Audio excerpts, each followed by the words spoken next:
క్రీస్తునందు ప్రియమైన దేవుని ప్రియులకు ఉదయకాలం ప్రభువైన యేసుక్రీస్తు వారి శ్రేష్టమైన శక్తి కలిగిన నామమున ఉదయకాల శుభాలు అందిస్తున్నాం. శుభోచనం చూస్తున్న మీ అందరినీ నా యేసయ్య నిండారుగా దీవించునుగాక. ఆమేన్. హల్లెలూయా.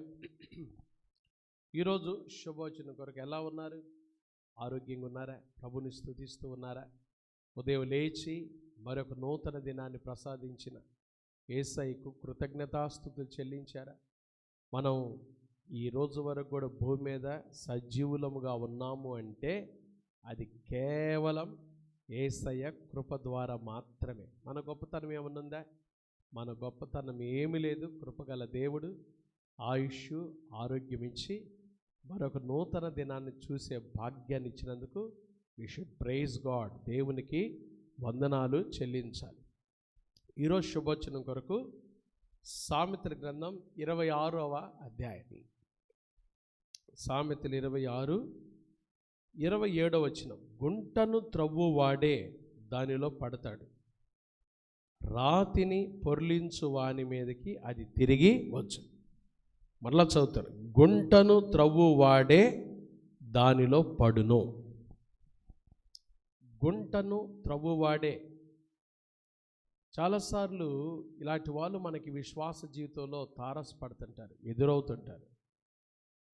ఎవడైతే గుంట త్రవ్వుతాడో, ఎవడైతే కీడు చేయాలని ఆలోచిస్తాడో వాడికి కీడే జరిగిద్దండి. దీంట్లో శుభోచనం ఏంటి పాస్టర్ గారు మీరు అనొచ్చు. దీంట్లో మనం నేర్చుకోవాల్సిన సత్యం చాలా ఉంది. చాలామంది ఈ రోజుల్లో ఇతరుల విషయంలో వారికి హాని జరిగితే బాగుండు, వారికి కీడు జరిగితే బాగుండు అని ఇతరుల మీద లేనిపోని అబండాలేస్తూ వారి గౌరవం చూడండి. ఇక్కడే ఒక మాట చదివి, కీర్తన గ్రంథంలో ఒక మాట చదివి ప్రార్థన చేస్తాం. చూడండి, ఇక్కడ సామెతల గ్రంథం 26వ అధ్యాయము 19వ వచనం. తన పొరుగువాని మోసపుచ్చి, చూడండి, పొరుగువాని మోసపుచ్చి నేను నవ్వులాటకు చేసితనని పలుకు వానితో సమానం. పొరుగువాని మోసపుచ్చి నేనేదో నా జోక్ చేసేలే, కామెడీ చేసేలే, ప్రాంక్ వీడియోలే కదా, ఇట్లాంటి చెప్తుంటారు చాలామంది. చాలా ప్రమాదం అండి అది. ఎవరైతే కీడు చెయ్యాలి, వారిని పడేయాలి, దావీదు ఒక చక్కటి మాట రాస్తాడు. 4వ కీర్తన చూడండి, ఆ మాట రాస్తాడు. 4వ కీర్తన 2వ వచనం. నరులారా, ఎంతకాలము నా గౌరవమును అవమానముగా మార్చెదరు? ఎంతకాలము వ్యర్థమైన దాన్ని ప్రేమించెదరు? ఎంతకాలం అబద్ధమైన వాటిని వెదకెదరు? ఎంతకాలం నా గౌరవం ఎన్నో సంవత్సరాల నుంచి కూడగట్టుకొని కష్టపడి పరిచర్య చేసి దేవునికి నమ్మకస్తుడుగా ఉన్న ఆ గౌరవాన్ని చాలామంది అగౌరవపరచాలని, అవమానపరచాలని చూస్తూ ఉన్నారండి. విశ్వాస జీవితంలో ఎవరైతే గుంట త్రవ్వాలని చూస్తారో, కీడు చెయ్యాలని చూస్తారో వారు ఆ గుంటలో పడిపోయే పరిస్థితి అయితే ఉంది. కాబట్టి జాగ్రత్త. ఎక్కడైనా నీ విశ్వాస జీవితంలో దేవునికి విరోధమైన కార్యకలాపాలు చేయాలని, దేవునికి విరోధమైన కార్యాలు చేయాలని నిన్ను నువ్వు పురికొల్పుకుంటున్నావా? జాగ్రత్త. మనకు తెలుసు కదా, మొర్దెకై, ఎస్తేరు, హామాను చాలా అద్భుతమైన నిదర్శనం.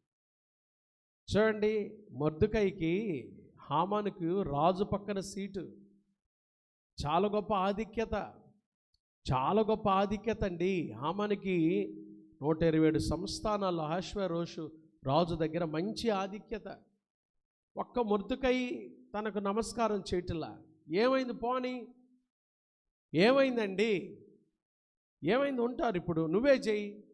కొంతమంది ఉంటారు, వాళ్ళు వందనాలు చెప్పరు, నువ్వే చెప్పు, మంచిది కదా, చెప్పకుండా వెళ్ళిపో. వాడు నమస్కారం చేయలేదని, చూడండి, మొర్దెకై నమస్కారం చేయలేదు. హామానుకి ఎక్కలేని బాధ, హామానుకి ఎక్కలేని ఉక్రోషం, ఆవేశం. అమ్మో, ఇది నన్ను అసలు పట్టించుకో. అరే, ఇంతమంది, ఇన్ని లక్షల మంది నీకు లేచి సెల్యూట్ చేస్తుంటే, నీ గౌరవం చూస్తుంటే ఆ ఒక్కడిదేముందండి? హామానుకు ఆ ఒక్కడి మీదే పడింది. చూడండి, సైతాను కూడా నేను అలాగే అసంతృప్తితో నీ జీవితాన్ని పాడు చేస్తావు అంటాడు. ఏమైంది, పోనీయచ్చు కదా. ఈ హామానికి ఆ మొర్దుకై మీద పడిందండి. ఆ మొర్దుకై కోసం ఏం చేశాడో తెలుసా? 50 అడుగుల ఉరికొయ్య ఒకటి తవ్వించాడు. 50 అడుగుల ఉరికొయ్య. అది ఎంత గొప్ప పాఠం అంటే మనకి, ఏ ఉరికొయ్య హామాను మొర్దుకై కోసం తవ్వించాడో అదే ఉరికొయ్య మీద హామాను ఉరి తీయబడ్డాడు. ఎవరి మీదైతే నిందలు, అవమానాలు, లేనిపోని అవమానకరమైన మాటలు మాట్లాడుతున్నావో గుంటను త్రవ్వువాడే దానిలో పడతాడు. జాగ్రత్త. ఇతరులను హేళన చేయాలని, ఇతరులను 10 మంది ముందు చులకన చేయాలని, వాళ్ళ ముందు ఒకలాగుంటూ కపటమైన ప్రవర్తనతో నడుచుకుంటూ ఆయన మాట్లాడేది వాళ్ళకి తెలియదులే, వాళ్ళకి తెలియపోవచ్చు, కానీ సమస్తం ఆలకిస్తున్న దేవుడున్నాడు, పరిశుద్ధుడైన దేవుడున్నాడు. మోషే గురించి, దైవజనుడు మోషే గురించి మిరియాము అహరోనులు పలికిన మాటలు దేవుడు విన్నాడు. మనం ఎవరి గురించి వ్యతిరేకంగా మాట్లాడుతుంటామో అవన్నీ సాక్షాత్తు దేవుడే వింటాడు. జాగ్రత్త. విశ్వాస జీవితంలో జాగ్రత్త పడదాం. మనల్ని మనం పురికొల్పుకుందాం. దేవా, ఈరోజు నుంచి అయినా నేను ఎవ్వరి గురించి కీడుగా మాట్లాడిన, ఎవ్వరి గురించి కీడు తలపెట్టిన, యేసయ్య ప్రేమ కలిగి నడుచుకుంది. ప్రభు మనకు అదే నేర్పించాడు కదా. నేను మిమ్మల్ని ప్రేమించినట్టే మీరును ఒకరినొకరు ప్రేమించమని ప్రభు చెప్పాడు. యేసయ్య మనకు నేర్పించినట్టుగా, యేసయ్య మనకు మాదిరి చూయించినట్టుగా, సిలువలో యేసయ్య మనల్ని ప్రేమించి తన ప్రశస్తమైన రక్తము కార్చి విలువ పెట్టి కొన్నట్టుగా ఆయన మనల్ని ప్రేమించినట్టుగా మనం కూడా తోటివారిని ప్రేమిద్దాం. ప్రేమతో జయిద్దాం. మేలు చేసి మేలు చేత కీడుని జయించడం నేర్చుకుందాం. ఎవరి కోసం గుంట తవ్వకుండా, ఎవరి కోసం కీడు తలపెట్టకుండా, ఎవరి గురించి విరోధంగా ఆలోచించకుండా ప్రభు బిడ్డలంగా ప్రేమతో నడుచుకుందాం. అట్టి కృప పరిశుద్ధాత్మ దేవుడు ఉదయకాలం మనందరికీ దయచేయునుగాక. ఆమేన్. ప్రార్థన చేసుకుందామండి. మహాపరిశుద్ధుడు అయిన మా తండ్రి, దయగల దేవ, ప్రేమ స్వరూపి, నీకు స్తోత్రాలయ్యా. ఈరోజు శుభవచనం ద్వారా మీరు మాకు అందించిన ఈ లేఖనాన్ని బట్టి స్తోత్రాలు. విన్న వాక్యాన్ని దీవించండి. గుంటను త్రవ్వువాడే దానిలో పడతాడు. ఎవరికైనా మేము కీడు చేయాలని ఆలోచిస్తే మేమే ఆ కీడులో పడతాం ప్రభా. ఆ కీడు మా ఇంటి నుంచి కూడా తొలగిపోదు. కాబట్టి అందరితో సమాధానంగా, అందరితో ప్రేమగా మేము ఉండటానికి సహాయం దయచేయి. ఎవరి గురించి చెడు మాటలు కానీ, వ్యసనపు మాటలు కానీ, కపటపు మాటలు కానీ, కపటపు ఆలోచనలు కానీ చేయకుండా నీ దృష్టికి నీకు ఇష్టమైన జీవితాన్ని మేము జీవించడానికి సహాయం దయచేయండి. శుభవచనం చూస్తే బిడ్డలందరినీ దీవించండి. ఎవరైతే అనారోగ్యంతో ఉన్నారో ముట్టి బాగు చేయండి. ఈరోజు ప్రభా హాస్పిటల్ ఐసీయూలోని బిడ్డలు ముట్టి బాగు చేయండి. వారికి పరిపూర్ణమైన మీ స్వస్థత దయచేయండి. తండ్రి, పుట్టినరోజులు, వివాహ వార్షికోత్సవాలు, శుభకార్యాలు జరుపుకుంటున్న బిడ్డలు మిక్కిలి దీవించండి.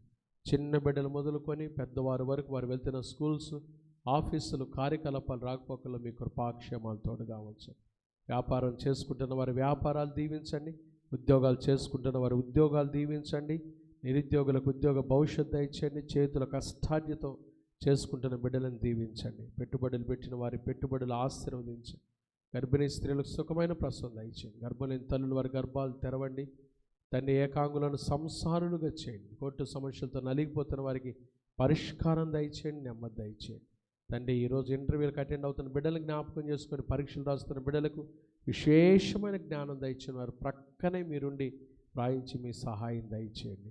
తండ్రి, ఈ దినం ప్రభా మరి ప్రయాణం చేస్తున్న ప్రయాణికులందరికీ, మరి ట్రైన్లో వెళ్తున్న, బస్సులో వెళ్తున్న, విమానాల్లో వెళ్తున్న, ఖాళీ నడకన వెళ్తున్న మీ కృప తోడుగా ఉంచండి. సేవకులు వారి పరిచయం దీవించండి. తండ్రి, మరి శుభోచనం చూస్తున్న సేవకులందరూ, సేవకురాండ్రు, వారి ఆరోగ్యాలు, వారి సంఘాలు, సార్వత్రిక సంఘాన్ని దీవించండి. క్రైస్ట్ బ్లెస్సింగ్ చర్చ్ పరిచయం దీవించండి.